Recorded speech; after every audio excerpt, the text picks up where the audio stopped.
Good morning, Eric Kellogg with the Wheat Ridge Police Department. I'm a division chief for the patrol division. I'm here chatting with you guys today about a crash that occurred at approximately 08:21 hours this morning. In this crash, a semi-truck traveling eastbound on I-70 flipped over, turned over. The truck was carrying large blue plastic piping, and when it turned over, the piping came off the truck and flew into the eastbound lanes of I-70.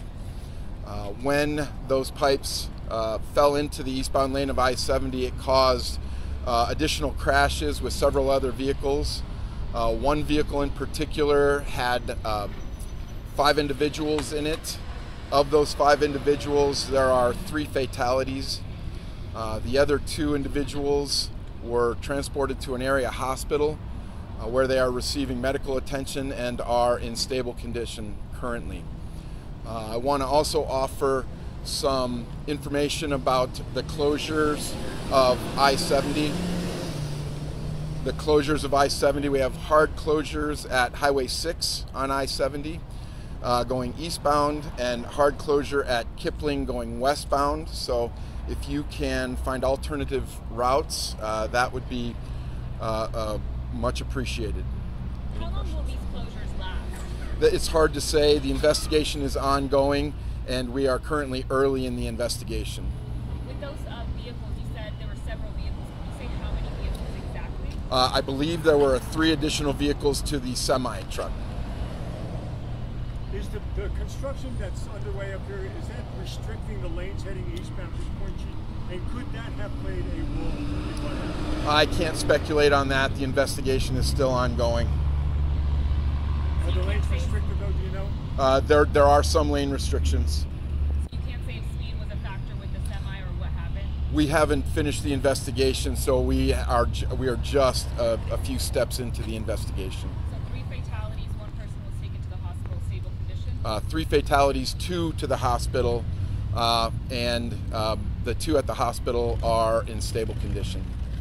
Are you able to say man, woman, ages of any of the victims? We're still confirming that, so at this point I wanna hold on until I make sure I have the information, appropriate information. What about the truck driver? The truck driver was injured as well. He was transported and is in stable condition. Any idea where the truck was heading? Where it was coming from? We haven't gotten into that part of the investigation yet. So 3 people went to the hospital, 2 passengers and the truck driver? 3 people from a passenger car went to the hospital, and then the truck driver also went to the hospital. I'm sorry, 2 people went to the hospital from one of the cars, and then the truck driver went as well. There's quite a debris field up there, obviously. Yes. And I imagine it's going to take hours to clean up, a timetable for cleanup in any way, shape, or form? It's hard to say. What I'll offer is our CDOT partners are on scene and are preparing a plan to get all of that taken care of. But it will take a substantial amount of time, and we'll stay in close contact with you and ask for your help when the time comes to open that back up. And I know this is still early on the investigation, but did the truck itself have any physical contact with any vehicles, or was it simply its cargo? Not that we're aware of. We believe it was just the cargo at this time. Can you clarify the car that was caused because of this crash? Was it going eastbound or westbound? It was eastbound. I'm sorry, it was westbound. It was westbound. The truck was going eastbound.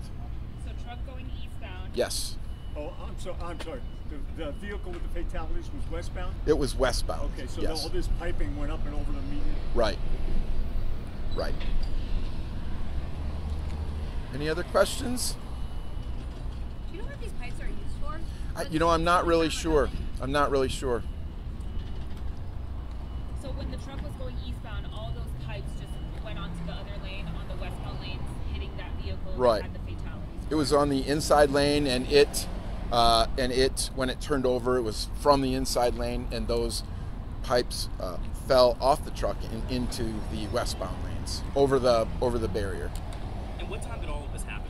08:21 this morning is when we got the first call. So And Eric, forgive me if you said this already, but just recounting how many vehicles involved altogether. We're still trying to get a specific number.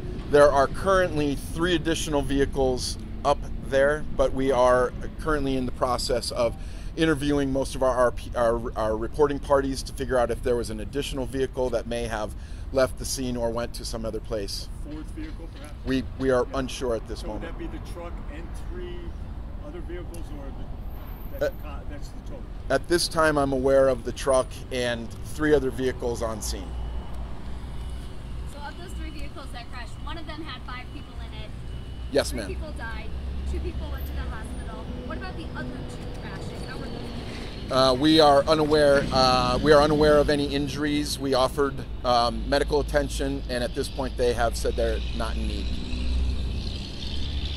And the closures, Highway 6 on I-70 eastbound, Kipling going westbound.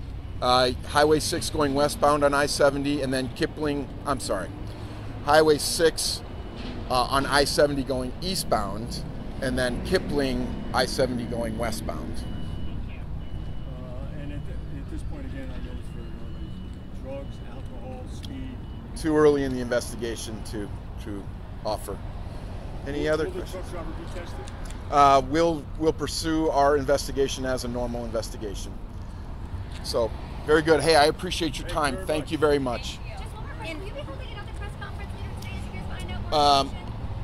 Updates will definitely be going out on Twitter. You can be checking the Wheat Ridge Police Department's accounts on social media.